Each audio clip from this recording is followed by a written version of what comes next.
Kabut pagi menyelimuti Pakuan Pajajaran, pusat kerajaan besar di wilayah barat Pulau Jawa. Di tanah yang subur dan dikelilingi pegunungan itu, berdirilah sebuah kerajaan sebagai lanjutan kejayaan masa lalu Kerajaan Tarumanegara. Inilah Kerajaan Pajajaran yang hingga kini kisah kejayaannya tak lekang zaman. Pajajaran, kisah kejayaan di bumi Pakuan.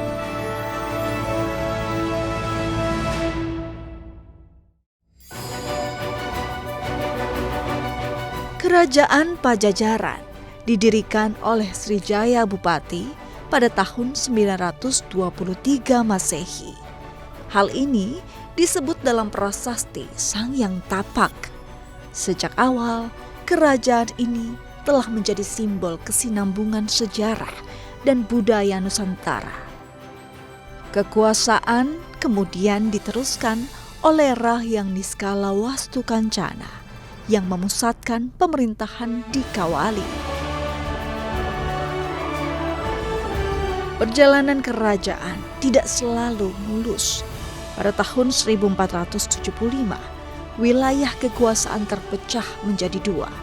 Kerajaan Sunda yang dipimpin oleh Susuk Tunggal dan Kerajaan Galuh di bawah Dewa Niskala. Perpecahan ini semakin diperumit dengan datangnya para pengungsi dari keruntuhan Majapahit. Salah satunya Raden Baribin yang kemudian diterima oleh Prabu Dewa Niskala sebagai menantunya. Selain itu, Prabu Dewa Niskala juga menikahi salah seorang pengungsi yang telah bertunangan. Peristiwa ini menimbulkan ketegangan karena Prabu Dewa Niskala telah melanggar dua peraturan, yaitu larangan pernikahan dengan kerabat Majapahit setelah Perang Babat dan menikahi perempuan yang telah bertunangan. Demi menghindari perpecahan yang lebih besar, kedua pemimpin tersebut, Susuk Tunggal dan Dewa Niskala, memilih turun dari tahta.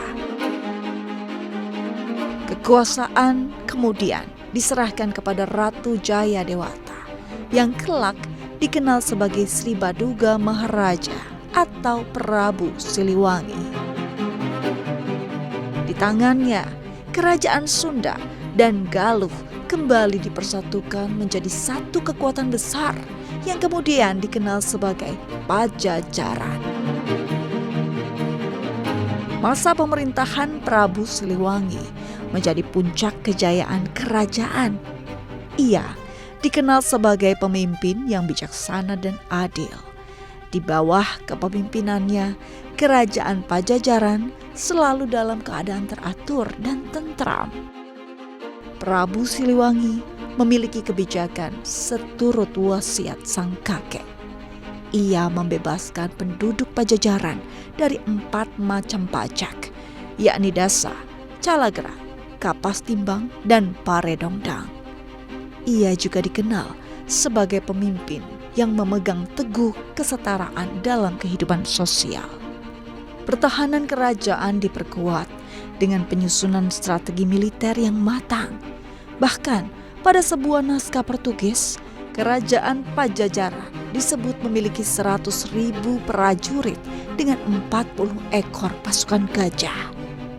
Prabu Siliwangi sangat disegani dan dihormati. Sayangnya, seiring berjalannya waktu, kejayaan Pajajaran memudar. Setelah wafatnya Prabu Siliwangi, kerajaan mengalami kemunduran. Pergantian kepemimpinan yang tidak stabil serta pengaruh Islam dari Cirebon, Demak, dan Banten menggoyahkan Pajajaran. Puncak kejatuhan terjadi pada tahun 1579 ketika Kesultanan Banten menyerang dan berhasil merebut Pakuan. Singgasana Palangka Sriman Sriwacana, sebuah batu tempat penobatan raja-raja Pajajaran yang disebut Watu Gilang, direbut dan dibawa ke Kesultanan Banten. Berakhir sudah kekuasaan Pajajaran. Sebuah era besar dalam sejarah Jawa Barat telah berakhir. Namun jejak kejayaan tetap hidup dalam cerita, prasasti, dan ingatan masyarakat. Warisan Pajajaran tetap mengalir dalam sejarah Nusantara, menggemakan kebesaran masa lalu yang tak pernah benar-benar hilang.